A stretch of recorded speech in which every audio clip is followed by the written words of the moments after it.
No one inside the Hawthorne Grand Hotel understood what had just happened. For nearly a century, the hotel had survived wars, recessions, scandals, and changing owners. Employees came and went. Managers retired. Guests forgot their names almost as quickly as they checked out. But one woman had remained.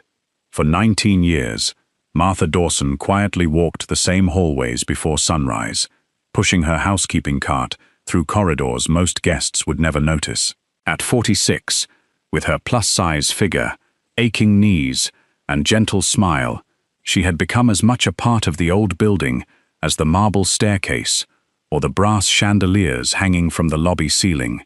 She had never received an award. She had never asked for a promotion. She had simply done her job.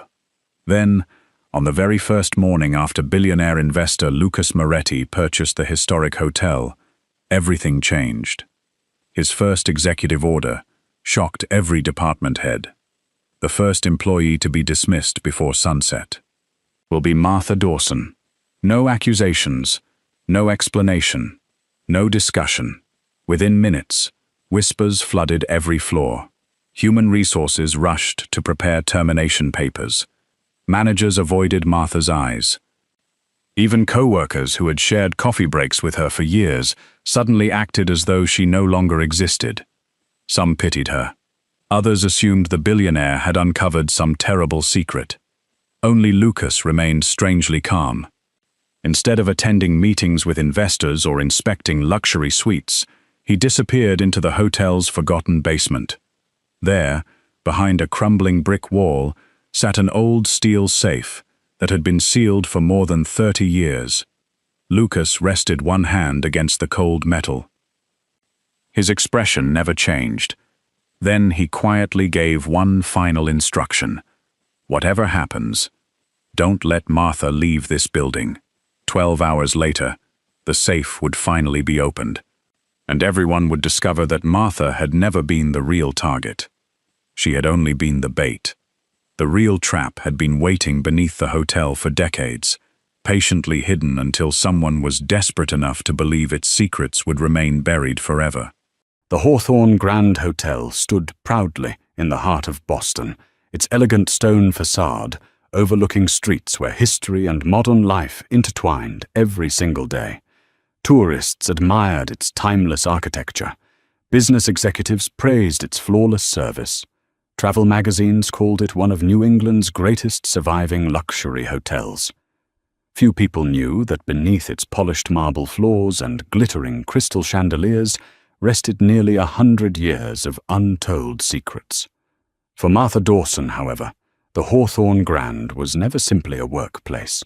It had been her second home for almost 19 years. Every weekday, her alarm rang at 4:30 in the morning. She lived alone in a modest apartment 20 minutes away, driving an aging blue sedan that coughed every winter before finally starting. By 6 o'clock, she was already changing into her housekeeping uniform. Dark navy dress, white apron, comfortable shoes that had been repaired so many times the leather no longer matched. She always arrived before anyone else on her floor, not because anyone demanded it, because she believed guests deserved to wake up believing luxury happened naturally. Fresh towels, perfectly made beds, polished mirrors, flowers straightened by hand, no fingerprints on the windows, no dust beneath the furniture. Her work was invisible when done correctly. And that was exactly how she liked it. At 46, Martha's body carried the cost of nearly 2 decades of physical labor. Her knees ached every evening. Her back protested whenever she lifted heavy linen carts. Still, she rarely complained. The younger housekeepers often wondered how she could remain so patient. She greeted every employee by name. She remembered birthdays. She quietly brought homemade soup whenever someone became sick. Even guests who never learned her name frequently left handwritten notes, thanking the wonderful housekeeper on the 4th floor. Yet kindness had never made her important. To upper management, Martha remained just another employee wearing a name tag, replaceable, forgettable. That Monday morning felt different from the moment she entered the lobby. Luxury SUVs lined the entrance. Private security officers stood near every revolving door. Executives hurried across the marble floor with anxious expressions. Housekeeping supervisor Diane Foster intercepted Martha before she reached the service elevator. "Martha," Diane whispered, lowering her voice. "The new owner is coming this morning." "I heard," Martha replied with a warm smile. "Another billionaire hoping to make everything perfect." Diane didn't smile back. "This one's different." Everyone in the financial world knew the name Lucas Moretti. He had built a fortune by purchasing failing companies, exposing corruption, hidden beneath polished reputations, and rebuilding entire organizations from the ground up. Some newspapers called him a visionary. Others described him as ruthless. His critics claimed he never made emotional decisions, only profitable ones. Rumors followed him wherever he went. Executives lost careers overnight after underestimating him. Corporate fraud investigators quietly admitted that Moretti somehow uncovered secrets no internal audit had ever found. No one seemed to know how. At exactly 9 o'clock, a convoy of black vehicles rolled beneath the hotel's front entrance. Every department head gathered in the grand ballroom. Housekeepers were instructed to continue working, but curiosity spread faster than any official announcement. Martha happened to be replacing towels in Suite 417 when she noticed several managers hurrying down the corridor. Minutes later, whispers began traveling between housekeeping carts. "They say he's already firing people. He hasn't even unpacked." I heard the general manager looked terrified. Martha ignored the gossip. Luxury hotels changed owners from time to time. People exaggerated everything during transitions. She finished cleaning the suite, signed her inspection sheet, and pushed her cart toward the service elevator. Just before noon, the building speakers announced an emergency management meeting. The entire executive staff disappeared upstairs. Silence settled over the employee corridors. Exactly 23 minutes later. The silence shattered. Human Resources Director Kevin Lawson emerged from the executive offices holding a single sealed envelope. His face had lost all color. Without speaking to anyone, he walked directly toward Diane. The two exchanged only a few whispered sentences. Diane's eyes widened in disbelief. That has to be some kind of mistake. Kevin slowly shook his head. I asked him twice. "And?" He repeated her name. Across the hallway, Martha looked up from organizing fresh linens. She had no idea they were talking about her. Diane inhaled deeply before walking toward her. Every step seemed heavier than the last. When she finally stopped in front of Martha, her hands were trembling slightly. "Martha, we need you to come with us." The hallway became completely silent. Every employee nearby stopped working. No one spoke. No one moved. Martha looked from Diane to Kevin, then quietly set a folded towel back onto her cart. "If I've done something wrong," she said gently, "I'd like to know what it is." Kevin swallowed hard. His voice barely rose above a whisper. "You haven't." "Then why am I being called?" Neither of them answered. Instead, Kevin slowly handed her the sealed envelope. Across the front, typed in bold black letters, were 6 words that instantly drained every trace of color from the hallway. Notice of immediate termination.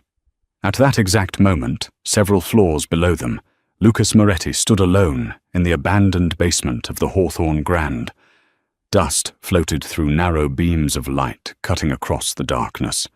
His flashlight stopped on a rusted steel safe hidden behind a cracked brick wall.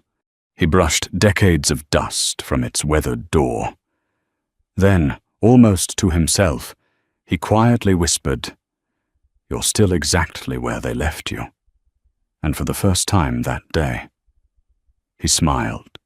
For several long seconds, Martha simply stared at the envelope in her hands. The words blurred before her eyes. Notice of immediate termination. She had imagined many ways her career at the Hawthorne Grand might someday end. Retirement, illness, perhaps the hotel closing after another economic downturn. Never this. Never without explanation. Around her, the hallway remained unnaturally quiet. Housekeepers who normally joked while folding towels suddenly found reasons to look away. One young employee wiped tears from her eyes. Another silently wheeled her housekeeping cart toward the opposite corridor, unable to watch. Diane finally broke the silence. "I'm so sorry, Martha." I tried asking why. "They wouldn't tell me anything." Martha looked down at the envelope once more before offering a small, weary smile. "It's all right. Maybe the new owner wants younger people." "My knees aren't what they used to be anyway." Her calm response only made the moment more painful. She had spent nearly half her life caring for a hotel that now seemed ready to forget she had ever existed. Kevin escorted her to a small administrative office beside Human Resources. The room was plain, grey walls, one table, 3 chairs. A cardboard box waited beside the desk for personal belongings.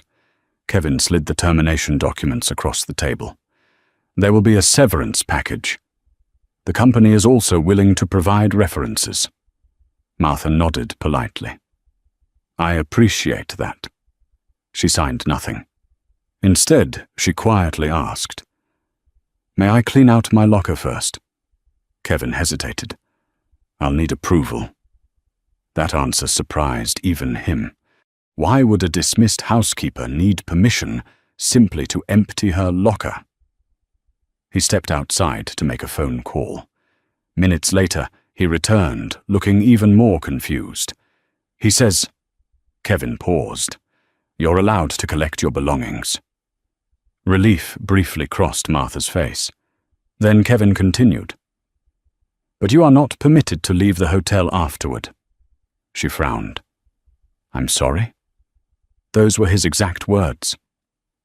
"You may pack your things. But you are to remain inside the building until further notice." Neither of them understood what that meant. Martha assumed there had been some legal misunderstanding. Kevin secretly wondered whether the billionaire feared she might steal something before leaving. Neither explanation felt convincing. As Martha walked toward the employee lockers, memories surfaced, one after another. 19 years. Nearly every corner of the Hawthorne Grand held a piece of her life. She remembered arriving for her first interview, carrying a second-hand handbag and wearing shoes borrowed from her sister. She remembered meeting Eleanor Price, the elderly executive housekeeper who had trained generations of employees. Mrs. Price had believed that every luxury hotel possessed 2 faces, the one guests admired, and the one only employees ever saw. "Listen carefully," Eleanor had once whispered while showing Martha the basement corridors. "This building remembers everything." At the time, Martha had laughed. She assumed the older woman was simply being poetic, but Eleanor had stopped walking. "No, I'm serious. There are rooms even managers no longer enter. There are records nobody asks about. And there are doors that should never be opened unless the hotel itself asks for them." Martha never forgot those strange words. Years later, after Eleanor retired, the old woman passed away quietly in a nursing home. Most employees barely remembered her. Martha attended the funeral alone. Over the years, there had been other odd moments. Maintenance workers occasionally mentioned sealed corridors beneath the oldest wing. Electricians complained about power cables leading to rooms that officially no longer existed. One security guard claimed antique blueprints showed an entire archive beneath the basement. Whenever anyone asked management, the answer was always identical. Old rumors. Nothing more. Eventually, everyone stopped asking. Everyone except Martha. Not because she wanted secrets, because cleaning staff often discovered things other people ignored. One winter evening, nearly 18 years earlier, Martha had accidentally taken the wrong service hallway while delivering extra linens. She remembered hearing raised voices behind a heavy steel door. Two men were arguing. One voice belonged to the hotel's former general manager. The other, she had never recognized. She cannot know what's inside. If the records survive, we're finished. Someone slammed metal against metal. Another person cursed, then complete silence. Before Martha could leave, the door suddenly opened. The general manager stepped into the hallway. His usually friendly face had become frighteningly cold. "What are you doing here?" I took the wrong corridor." He stared at her for several seconds before forcing a smile. "You never came down this hallway. Understand?" She nodded immediately. The following week, the entire corridor was permanently locked.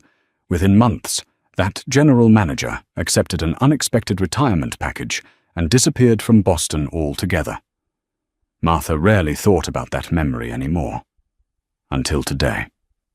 As she opened her employee locker, an old photograph slipped from the inside of the door. It showed the housekeeping team during her first Christmas at the hotel. There was Eleanor Price standing proudly in the center. Everyone else smiled toward the camera. Everyone except Eleanor. She was looking somewhere behind the photographer, toward the basement entrance. On the back of the faded photograph, written in Eleanor's careful handwriting, were 6 words Martha had never noticed before. "When the safe opens, tell the truth." Her heartbeat stopped. She was absolutely certain those words had never been there before. At that exact moment, deep beneath the hotel, Lucas Moretti received an old architectural blueprint from a private investigator. Without saying a word, he unfolded the brittle paper across a dusty workbench. A single red circle had been drawn decades earlier. It surrounded only one location, the forgotten safe. Next to it, someone had written one sentence in red ink. "Only the witness still lives." Lucas slowly closed his eyes. Then he whispered, "So, it really was Martha." Lucas Moretti stood in complete silence as the blueprint lay across the dusty workbench beneath the Hawthorne Grand Hotel. The paper was fragile with age. Several corners had already crumbled away. Yet one detail remained impossible to ignore. Someone had carefully drawn a red circle around the forgotten safe. Beneath it, written in faded ink, were 6 chilling words. "Only the witness still lives." Lucas folded the blueprint without saying a word. He turned toward the head of his private investigation team. "Lock every archive. No documents leave this hotel. No employee leaves without my approval." Within minutes, security procedures changed throughout the building. Every storage room was sealed. The accounting department was instructed to suspend destruction of old records. Information technology disconnected several archive servers from the internet. The executive staff had never seen anything like it. General Manager Richard Collins watched the sudden activity from his office window with growing unease. He had managed the Hawthorne Grand for 12 years, long enough to know which questions should never be asked. When his assistant informed him that Moretti wanted every maintenance record dating back 35 years, Richard's face tightened.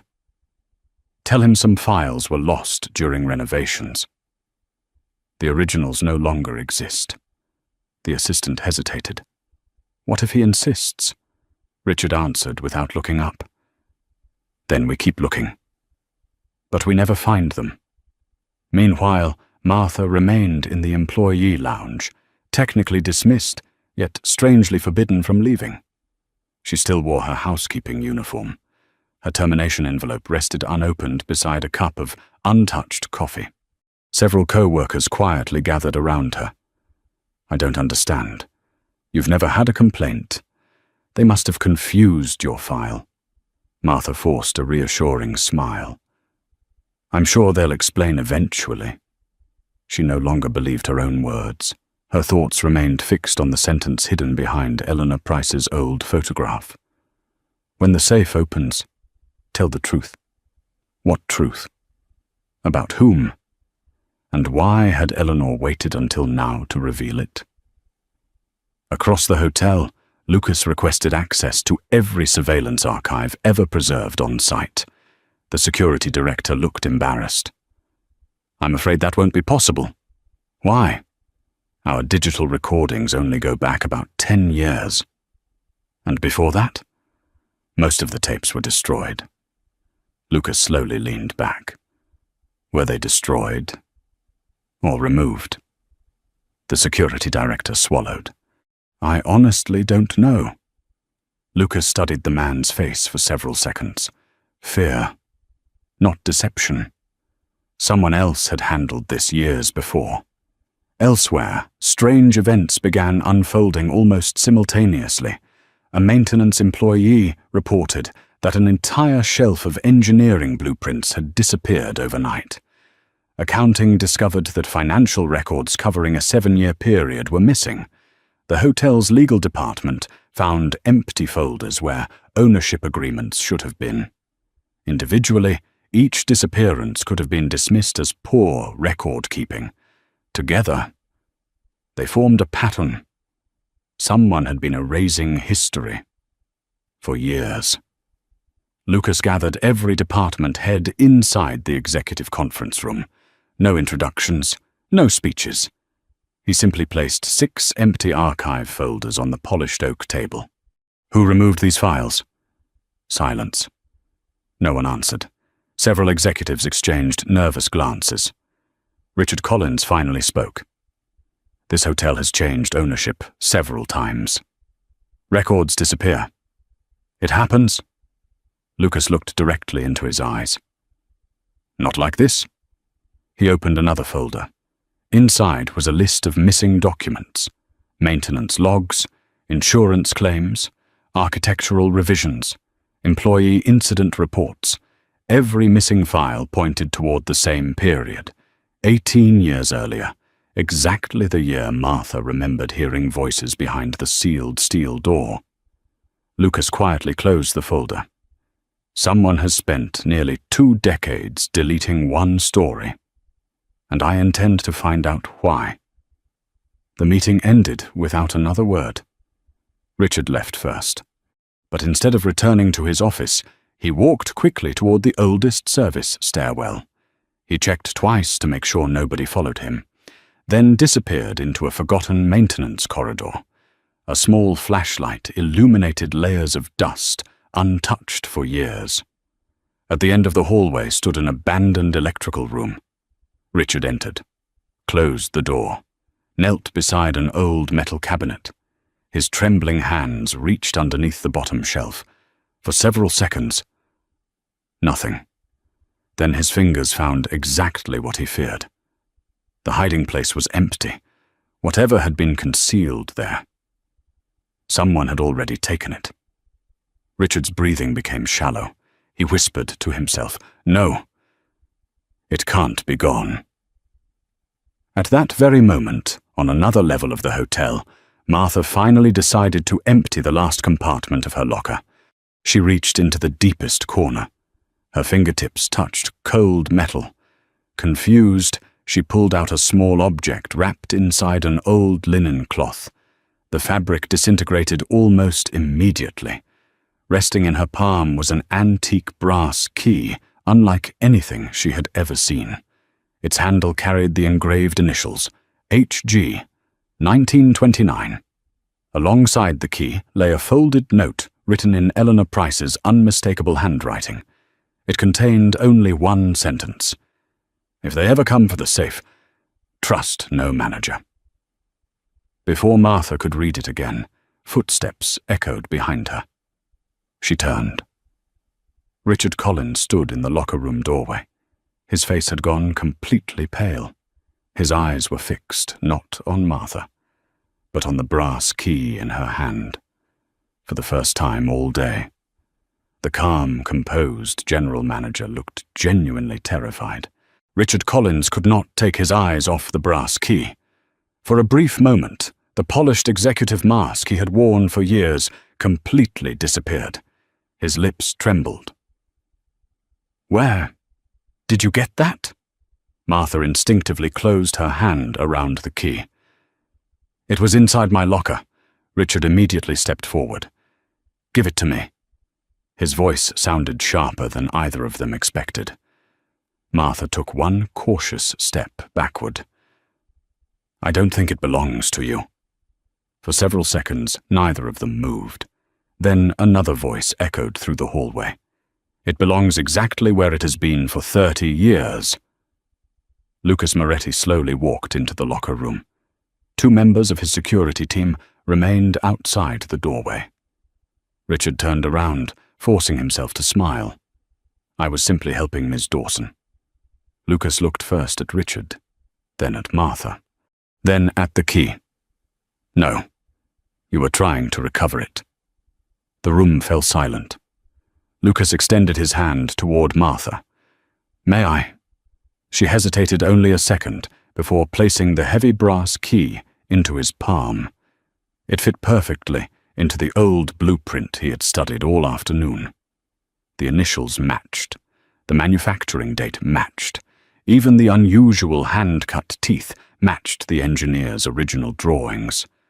After years of searching, the final piece had finally appeared. Lucas looked directly at Martha. "You've been protecting something your entire career." She frowned. "I didn't even know this existed." "I know. That's exactly why it survived." Half an hour later, the basement was filled with people. Hotel attorneys, corporate investigators, forensic accountants, security personnel. Every entrance had been sealed. Every phone was temporarily surrendered. No one entered. No one left. The forgotten steel safe stood beneath powerful construction lights. Its thick door was coated in decades of rust. Lucas carefully inserted the brass key. Nothing happened. He turned it again. A loud metallic click echoed through the basement. Several investigators exchanged nervous glances. One technician slowly rotated the enormous locking wheel. At first it refused to move. Then, with a grinding sound that echoed through the underground corridors, the mechanism finally released. The heavy door slowly opened. Dust drifted into the air. Everyone instinctively leaned forward. Some expected stacks of cash, others expected gold. One executive quietly whispered, "This must be where they hid the money." He was wrong. Inside the safe, there wasn't a single dollar. Instead, there were dozens of perfectly organized document boxes, leather-bound ledgers, original property deeds, payroll books, engineering blueprints, employee incident reports, 3 sealed evidence envelopes, and 1 small cassette recorder resting neatly in the center. Lucas smiled. They preserved everything. The lead investigator carefully removed the first box. Its label read, "Confidential, Internal Incidents." The second carried another title. Unreported Employee Claims the Third. Foundation Ownership Trust. Richard Collins quietly closed his eyes. His worst fear had become reality. Nothing had been destroyed. Someone had hidden the truth instead. For nearly 2 hours, investigators photographed every page before touching anything. The oldest documents dated back to 1929. Others covered decades of hotel operations. Patterns immediately emerged. Maintenance expenses had been falsified. Insurance settlements had disappeared. Entire employee records had been rewritten. Some names appeared twice. Others had vanished completely. Lucas noticed something even stranger. One employee file appeared in nearly every decade. Not because the same person had worked there, because generations of one family had. The surname was familiar. Dawson. Housekeepers, laundry workers, maintenance assistants, bell attendants. For almost 80 years. Someone from Martha's family had quietly worked inside the Hawthorne Grand. Lucas slowly looked toward Martha. You thought your family simply found steady jobs here? She nodded. My grandmother worked here. My mother too. We were always told the owners were generous. Lucas opened another ledger. No. They were keeping witnesses close. Martha stared at him in disbelief. Witnesses? He turned another page. There was never only one. Finally, Lucas picked up the small cassette recorder. Time had yellowed its plastic casing. A handwritten label covered one side. Interview. October 14th, 1996. The batteries had long since died. Fortunately, investigators had already prepared restoration equipment. The tape was transferred into a digital player. Everyone gathered around. The room became completely silent. A burst of static filled the speakers. Then, a frightened woman's voice emerged. If anyone ever hears this, it means they failed to destroy everything. Another voice interrupted. A man, calm, professional. Please tell us your name. My name is Eleanor Price. Martha gasped, her former supervisor, the woman who had trained her. The recording continued. I've worked here 32 years. I've seen too much. I don't know how much time I have left. There was an accident. No, they called it an accident. It wasn't.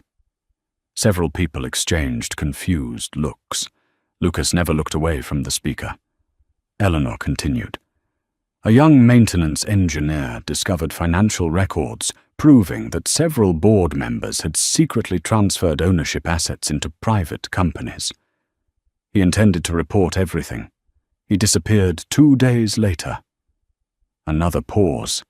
The sound of Eleanor crying softly. They said he resigned. But I watched them carry his toolbox into the basement after midnight. I never saw him again. The room felt colder. No one spoke. Then came the sentence that froze Lucas completely. There was only one other person who unknowingly witnessed what happened. I made sure she never realized what she had seen. She was too kind, too innocent. If they believed she remembered, they would kill her too. Lucas slowly turned toward Martha. So that's why she protected you. Martha whispered, I don't remember any of this. Lucas answered quietly, You weren't supposed to. Just then, one of the forensic investigators rushed into the basement, holding a newly opened evidence envelope. His face had gone completely white. Mr. Moretti, you need to see this. Inside the envelope lay a faded black and white photograph.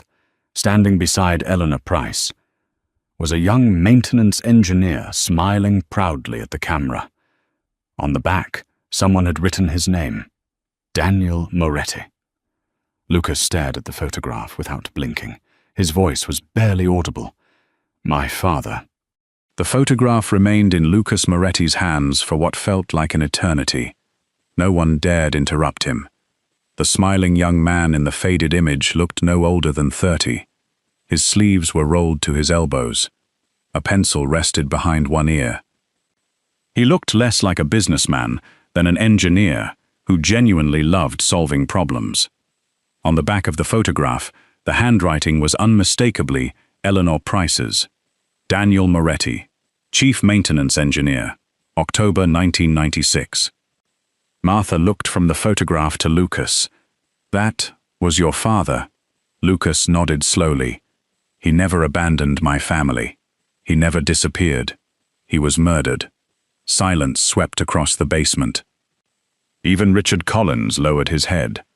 Lucas carefully placed the photograph on the table. When I was 12 years old, my mother told me my father had walked away from us. She believed it, because that was what everyone had been told. He had supposedly stolen company property and fled the city. Lucas looked toward the open safe. For years, I believed the same lie.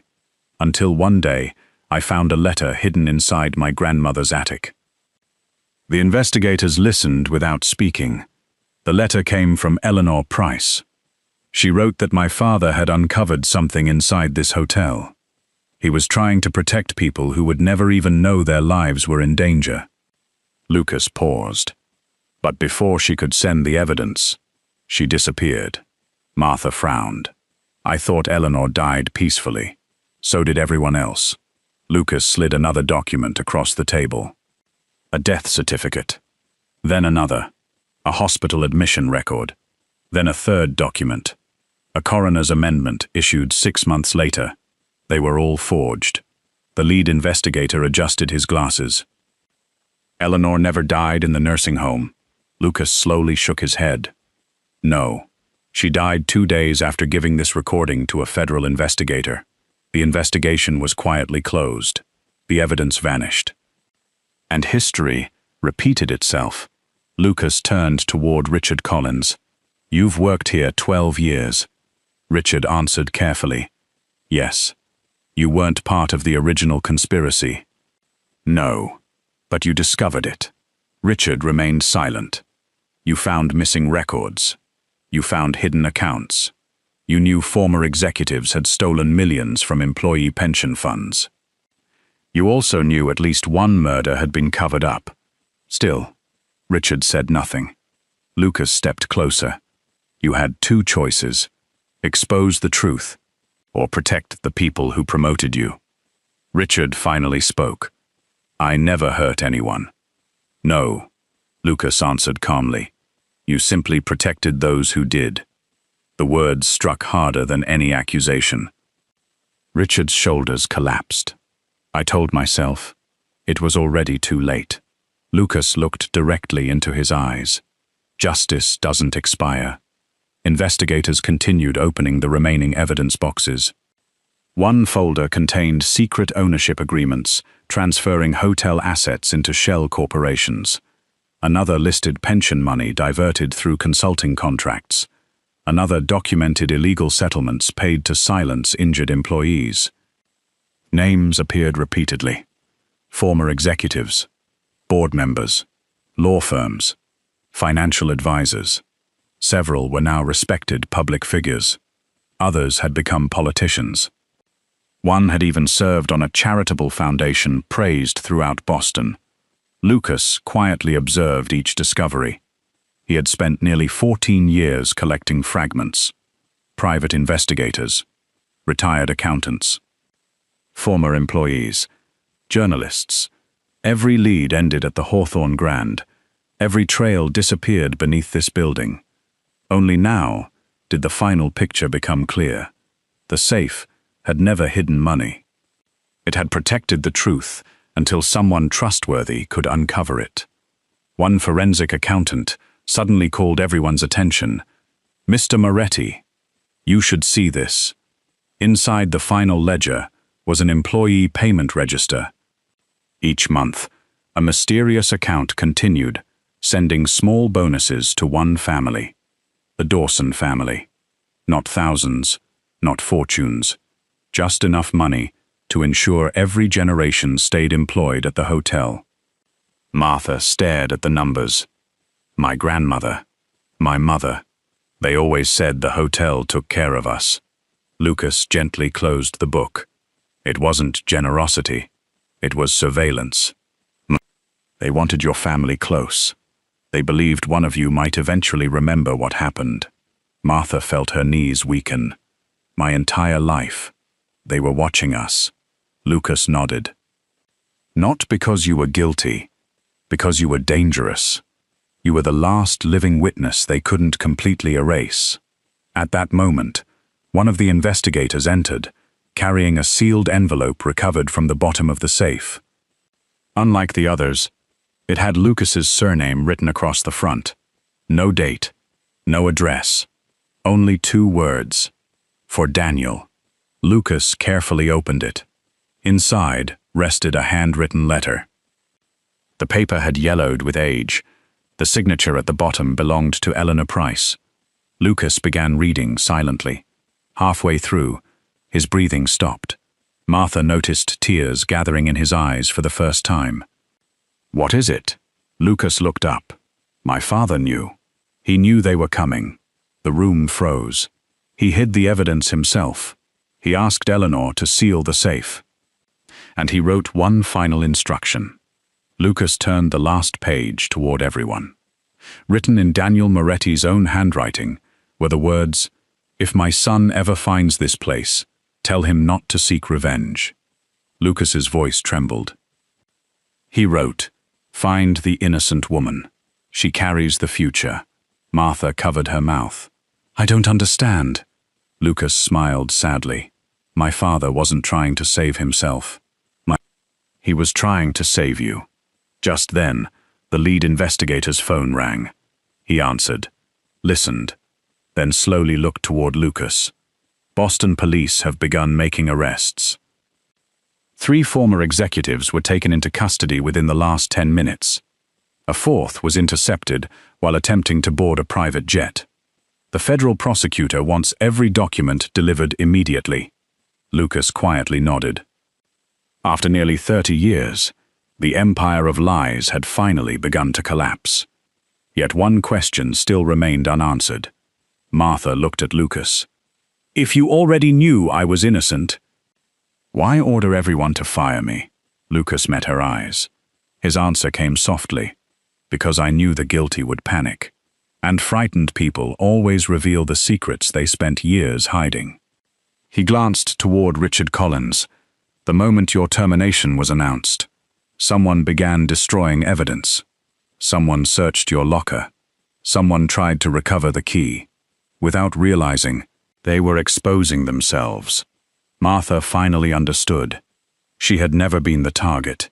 She had been the safest place to hide the truth, and Lucas had known it from the very beginning. 3 weeks later, the Hawthorne Grand Hotel reopened. From the outside, almost nothing had changed. The same historic stone walls welcomed arriving guests. The same brass revolving doors reflected the morning sun. The same crystal chandeliers sparkled above the marble lobby. Yet, for the people who worked there, everything was different. Nearly half of the executive offices stood empty. Several former board members were facing criminal charges. Civil lawsuits were already underway. Retired employees who had quietly accepted unfair dismissals decades earlier were suddenly receiving unexpected phone calls from attorneys. The investigation had spread far beyond one hotel. Banks, law firms, investment companies. Even city officials found themselves answering uncomfortable questions. A conspiracy that had survived for nearly 30 years had begun to collapse, because one forgotten safe had finally been opened. Martha returned to the Hawthorne Grand on a quiet Monday morning. Not because she had to, because Lucas had personally invited her. She expected another interview, perhaps a settlement, maybe an apology. Instead, she found every employee gathered inside the grand ballroom. Housekeepers stood beside managers. Bell attendants stood beside accountants. Chefs, engineers, receptionists and security officers filled the room. No music played. Only silence. Lucas stepped onto the stage. He wasn't surrounded by lawyers. He wasn't reading from prepared notes. He simply looked across the audience before speaking. 3 weeks ago, many of you watched a woman lose her job. Several employees lowered their heads. I ordered that dismissal. I knew exactly how cruel it appeared. Martha remained frozen near the ballroom entrance. Lucas continued, I owe every one of you an explanation. A large screen behind him illuminated. One by one, photographs appeared. Daniel Moretti, Eleanor Price, former maintenance workers, housekeepers, laundry attendants, employees whose names history had almost erased. Lucas spoke slowly. Luxury hotels are often judged by their architecture. I disagree. A building is only as honorable as the people history refuses to remember. He turned toward Martha. For 19 years. This woman believed she cleaned rooms. In reality, she protected the truth. Not intentionally. Not knowingly. Simply by remaining the kind of person corruption could never become. The ballroom fell completely silent. Lucas walked down from the stage, stopping only a few feet away from Martha. He handed her the old brass key. "It belongs to your family." She stared at it in confusion. "I don't understand." "My father trusted Eleanor. Eleanor trusted your grandmother. Your grandmother trusted your mother, and without knowing why, they passed hope from one generation to the next." Martha looked down at the worn metal. For the first time, she realized it had never unlocked only a safe. It had unlocked the truth. Lucas reached into his jacket and removed one final envelope. "This is not a severance package." Inside was a formal employment contract. Martha smiled gently. "I appreciate it, but I don't think I can clean rooms much longer." Lucas smiled. "I wasn't offering you your old job." He handed her the document. Across the top were the words, "Director of Employee Heritage and Welfare." She looked up, completely speechless. Lucas explained, "For too long, this hotel remembered investors. It remembered celebrities. It remembered profits. It forgot the people who built it. I intend to change that."